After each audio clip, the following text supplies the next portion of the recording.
One very interesting and important discussion of the scope of justice that Cicero goes into in his On Duties, Book 1, is duties of justice that we owe to people that have wronged us, that have been unjust to us. He says that there needs to be some limits on retribution, on retaliating against another, and even on punishment. And what limits, what guidelines does he provide us? He says that it's enough if the wrongdoer repents and doesn't repeat the offense, and if other people are deterred from doing wrong.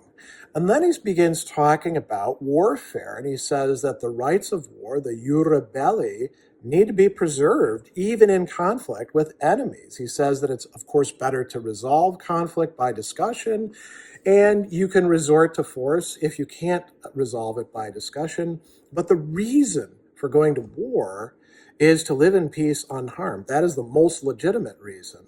He also tells us that if we win the war, we need to spare those who have not been bloodthirsty and barbarous, those who we can trust not to attack us again.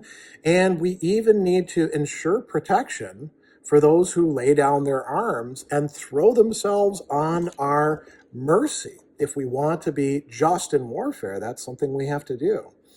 And he comes up with an interesting analogy. He says in private life, we have personal enemies, and we treat them different than we do rivals. With a personal enemy, it's life and honor that are at risk, whereas with a rival, it's office and position. So when we're fighting against some foes, it's up to survival.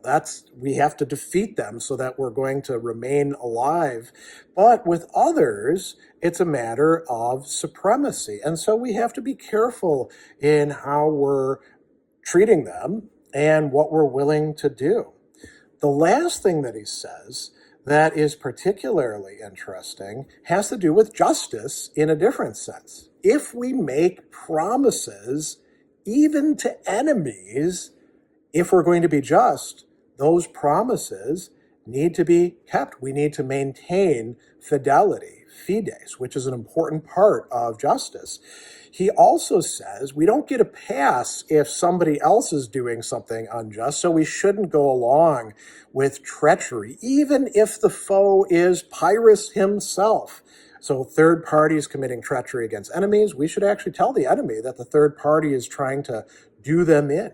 So these are all really important aspects of the virtue of justice.